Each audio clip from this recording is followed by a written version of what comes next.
зелената стая. Щастливи сме, че наш гост в днешния празник е лично кметът на община Плевен, господин Найден Зеленогорски.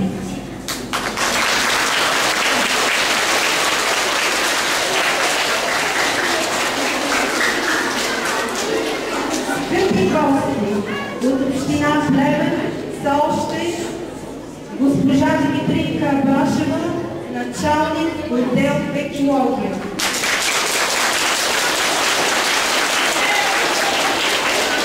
Госпожа Димана Николова, ръководител на проекта към община Плевен.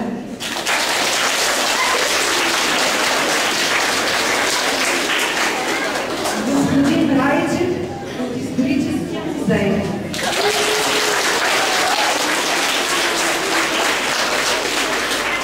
Както и стигна до изграждането на зелената стая, давам думата да ни запознае с проекта на госпожа Весна Попова.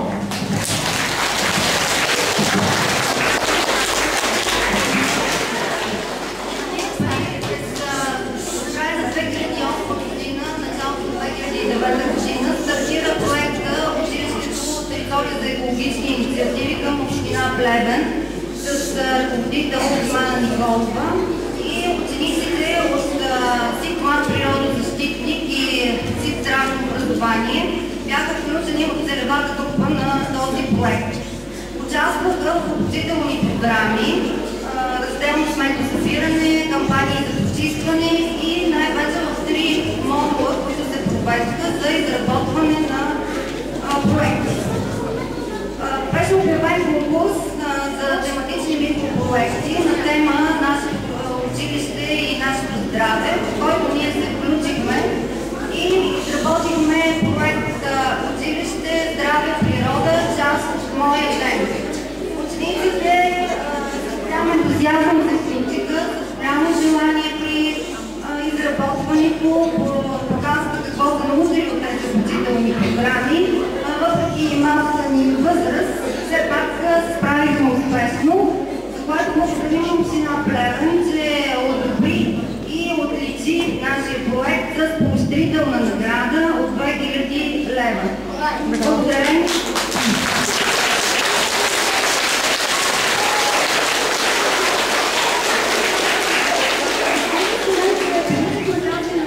Защото благодарение на нея успяхме да реализираме дейностите, които са заложени в нашия проект. Целта на проекта е повишаване екологичната култура на учениците, оптимизиране и създаване на здравословна и естетична среда на обучение, повишаване културата на хигиена и съчетаване на индивидуалния и ученическия начин на живот с самата природа. Дейностите, заложени по проекта, са външно озеленяване, засаждане на зелени трайни растения, поядисване на всички съоръжения спортни на спортните игрища в двора, създаване и поставяне на нови пейки и също така боядисване. В самата сграда на училището се реализира вътрешно озеленяване, оформи се зелен кът в настоящото проекто, което сме в момента. Поставиха се различни цветове кошчета за разделно сортиране на отпадъци в класните стаи и най-активната част от нашия проект е зелената стая, предвидена за обучения на учениците от КУК-МАК природозащитник и СИК здравно образование и превенция, провеждане на тренинги за превенция на стрес и агресия срещу имунно проблеми.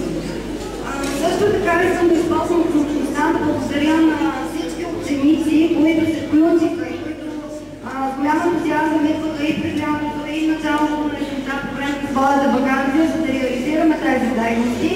Благодаря и на екипа от учители, които се включиха и бяха неотлъчно от тях, да им помагат и насърчават. Господин Белчев, госпожа Виолета Тодорова, Анка Иванова, Валя Христова, Даниела Петрова, Нелия Радимова и всички останали, които участват пряко или непряко в самата дейност на проекта. И смятам, че постигнахме резултати, разнообразие, проявено творчество от децата и постигнахме по-висока културна, хигиена, естетична и здравословна среда.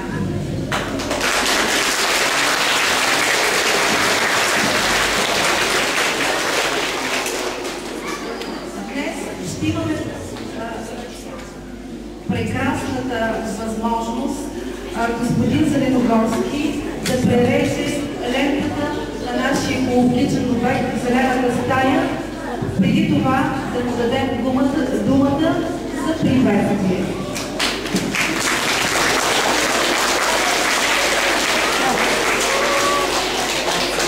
Уважаема госпожо директор, уважаеми преподаватели, скъпи деца, все повече разбираме колко важно е да се грижим за природата. Все повече разбираме колко важно е децата и всички в България още от малки да се учат да пазят природата, да съхраняват енергията за България. И за това аз и моите колеги насърчаваме подобни екологични проекти. Всъщност с развитието на света и на индустрията, един от най-големите проблеми е това, че създаваме непоправими щети върху природата. Природата, която ние трябва да завещаем на вас, а вие на вашите деца. И всички бихме искали да завещаваме чиста природа и да се грижим за нея. Затова е необходимо да се грижим за зелените площи, да залесяваме нови дървета, защото големи територии се обезлесяват, да правим това, което вие вече правите, разделно да събираме отпадъците, защото една значителна част от отпадъците могат да се рециклират и да бъдат използвани отново, да съхраняваме енергията, защото енергията е един от най-скъпите източници за осъществяване на човешка дейност. Поздравявам ви с този успешен проект. Видяхме част от проекта реализиран отвън пред сградата на училището. Сега с интерес ще видя и така наречената зелена стая, в която надявам се една голяма част от вас ще се научат как да пазят природата и как да помагат природата ни да бъде все по-чиста и все по-чиста и всички ние да живеем в една чиста среда. Благодаря ви, пожелавам ви много здраве и преди всичко благодаря на вас, на преподавателите и за личното ви участие в това проект.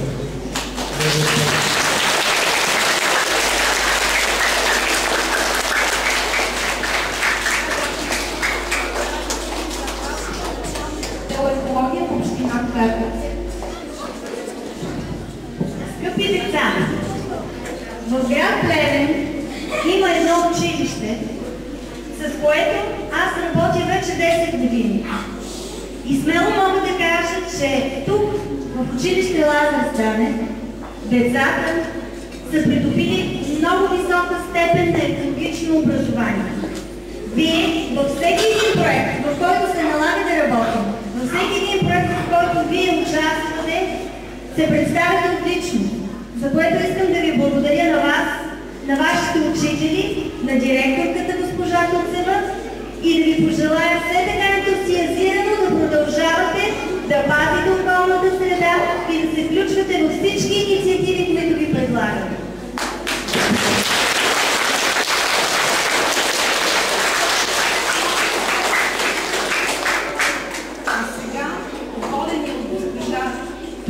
Директор на нашето училище ще откриеме залата.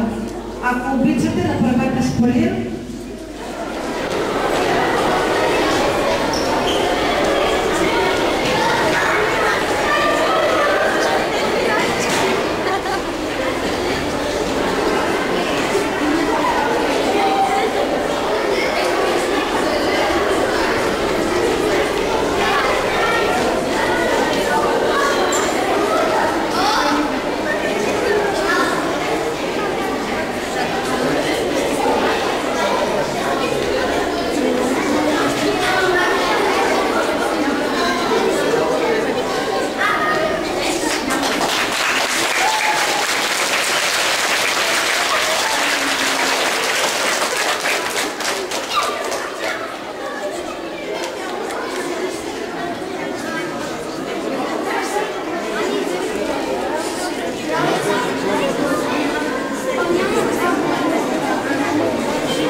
Gracias.